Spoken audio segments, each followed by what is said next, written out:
আজ দুর্গাপুর শিব মন্দিরে নতুন একটি শিব মন্দিরের অভিষেক হতে চলেছে আর কিছুক্ষণের মধ্যে সেই মন্দির আপনাদেরকে দেখাবো। কি অপূর্ব একটি মন্দির নতুন করে তৈরি হয়েছে দুর্গাপুর শিব মন্দির। এমনি আমরা জানি যে শিব মন্দির নামেই পরিচিত, তারই আর একটি নতুন একটি প্রতিস্থাপন হয়েছে, তার প্রতিষ্ঠিত হবে আজ কিছুক্ষণ পর শিবরাত্রি উপলক্ষে তার উদযাপন হতে চলেছে। চলুন আস্তে আস্তে আমরা মন্দিরটা দেখাই এবং আমরা মন্দির কর্তৃপক্ষের সাথে কথাবার্তা বলবো। কি সুন্দর মন্দিরের কাজ আমি একটু জুম করে দেখানোর জন্য বলছি, উপর থেকে একদম সুন্দর করে।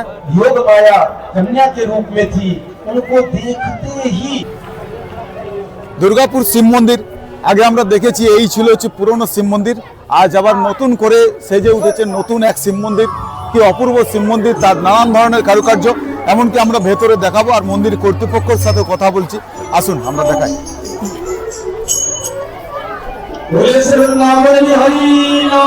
হচ্ছে আমরা মন্দির কর্তৃপক্ষের কাছে আসছি, আস্তে আস্তে দেখানোর জন্য বলবো। কি অপূর্ব এক মূর্তি আমরা দেখতে পাচ্ছি এখানে, আর খুব সুন্দর এক কাজ।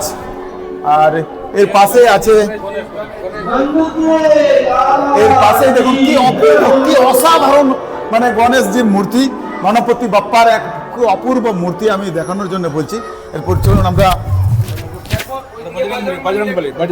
এইদিকে আরেকটা মূর্তি আছে আপনাদেরকে দেখাই।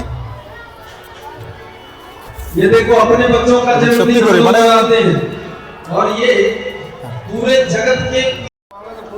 দুর্গাপুরের শিব মন্দির নামেই এলাকাটা আমরা চিনি।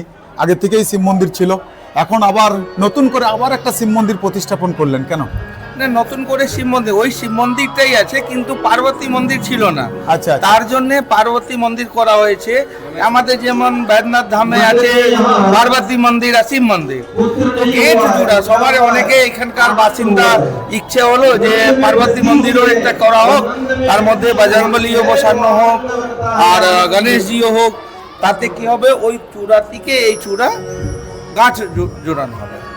আর এইসব মূর্তি কি সব পাথরের? সব পাথরের, রাজস্থান থেকে আনা হয়েছে। আচ্ছা আচ্ছা, কতদিন লাগলো এই মন্দির করতে?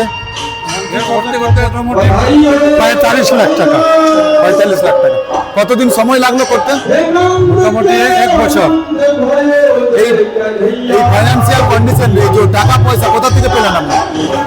আম পাবলিক থেকে, আম পাবলিকের কাছে। যাই হোক, আমরা শুনলাম, সবার কাছে জানলাম।